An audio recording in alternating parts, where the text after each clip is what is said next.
I want to propose a new thought process for you today. And this is something that I use a lot in my own coaching with my clients, but like my own personal life as well. And that is the concept of a front stage and a backstage. So everybody has a front stage and a backstage in their lives. I'm sure you can already figure out what that looks like, front stage and backstage for you, and also how we view other people. Front stage can look a lot like the performance side of things. So that would be social media feeds would be the first thing that would come to my mind, or our appearance when we are out in public. And backstage could be something like the state of our home when nobody's coming to visit, or the sweats that we wear when we work from home for the day versus in the office. It's how we are portraying ourselves to the world. That is what we would consider front stage. And I think that there is some type of negative connotation to the pressure that people feel on front stage. But my thoughts for you today are to propose to you that front stage is not necessarily a bad thing. It's really important for us in some aspects of our lives to put the best version of us out there. And we want to do that. We have a desire to do that. Now it's a matter of how much are we going to allow that front stage to affect and come across as perfection versus doing our best and working for excellence on that front stage. I have a teenage daughter, and we talk about front stage, backstage a lot because when she walks home from school and comes in the door after school, she is entering the backstage.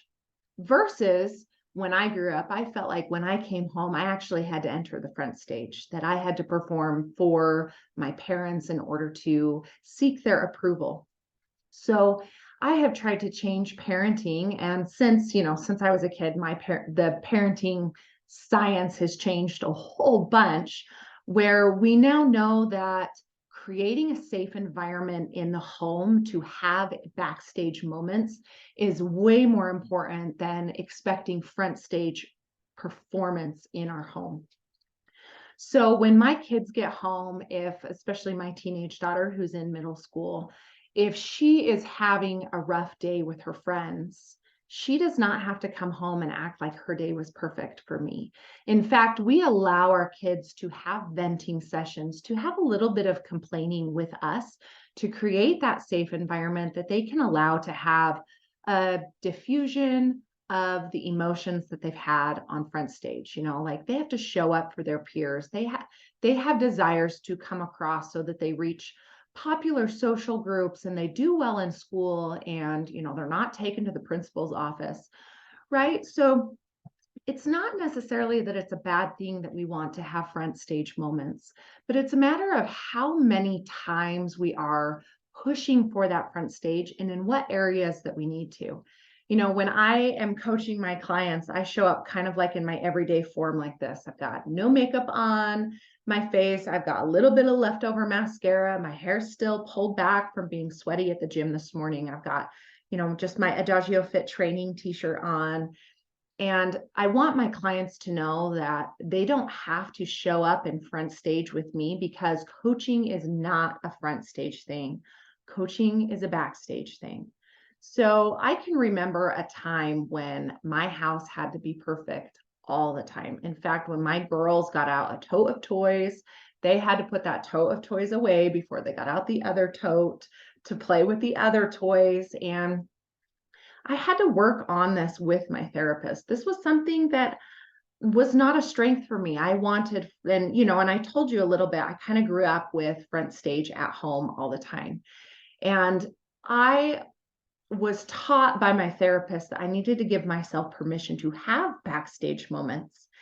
And what I have found, that as I have practiced having backstage moments in our private backstage, I've gotten a lot better having more backstage moments in front of the stage. My backstage sometimes can be really chaotic. I got people running all over getting costumes and helping with hair and makeup, those kinds of things.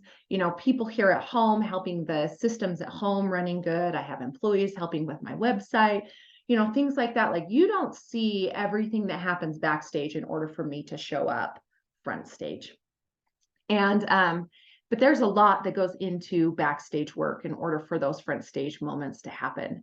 And if we don't have enough help backstage, number one, and if we don't allow ourselves to sometimes pull some of our backstage front stage, it can become really mentally draining, really emotionally pressurized. And I think we see that a lot in, actors and actresses who are, and other superstars in a way, who are very well to do and very popular, and then they struggle mentally. And I think a lot of that probably is the pressure of always having front stage moments, but the pressure of not being able to show that we're human backstage. And so I propose to you to think about your front stage and backstage moments, maybe even looking at your calendar and looking at the moments that you do need to show up front stage, and putting in a small amount of effort to be a little bit more cohesive than backstage, but not coming across as fully perfect on front stage, so that you are not getting burnt out and worn out in those front stage moments. Also, the second challenge of that is to allow people into your backstage. That is really hard sometimes. Remember, after I had my third baby and I was really struggling, my husband and I had a really bad night, and he called a friend to come assist. And this was the very first time, so I was 29. This was the very first time I let somebody in who wasn't essential meaning like my mom or dad or my husband. It was the first time I had let somebody in my home when I was having a backstage moment. So this really wasn't very long ago. And it was really hard. I remember just begging my husband, don't call them, don't have them come over, please. And him saying that I needed to trust him. That was really difficult for me. Up until that point, I had total control over my front stage. And I had even gone into burnout and overstress to be able to show that front stage no matter where I was. And our friends came in and embraced my backstage, embraced our backstage. And because of that, they actually have become some of the closest friends that we have. So as we let people in through vulnerability into our backstage moments, the right type of people will accept that we have that backstage, and they will honor that and allow us to have that backstage.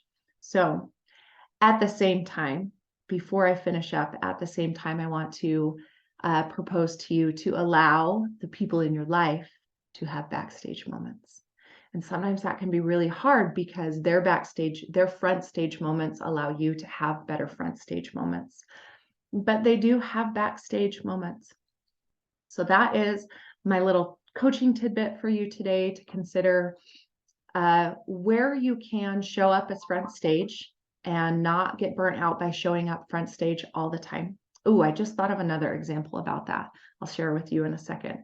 The second part of that is, where can you allow somebody into your backstage and be vulnerable in that area where it now becomes acceptable and normalize that we all have these messy moments in life. And that's where the magic actually happens backstage, right?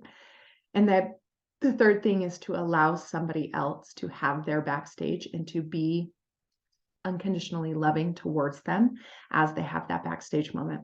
So another example of this is, as I practiced after this moment with our friends coming in, as I practiced more backstage moments, I actually went the whole entire year of my 30th year, so my 30th birthday. I went that whole year from 30 to 31. Every Monday was Makeupless Monday. And and lashes didn't even exist. Daily lashes didn't exist back then. And so every Monday I went without makeup. And that was hard for me, going to the grocery store, going to school events, going and doing my workouts and my teaching and my coaching. I showed up without makeup for the whole entire year. That was 52 Mondays. And what was so cool is as I practiced showing that backstage, and it kind of became my front stage, like that was almost expected. And I found that it was easier to show up front stage because I enjoyed the being moderate in all things instead of super extreme. And so I enjoyed doing my makeup a little bit more, but I also found that I was confident in showing that makeupless face of mine. So hopefully those things help you out today. And I hope you got something out of this little coaching moment for you guys.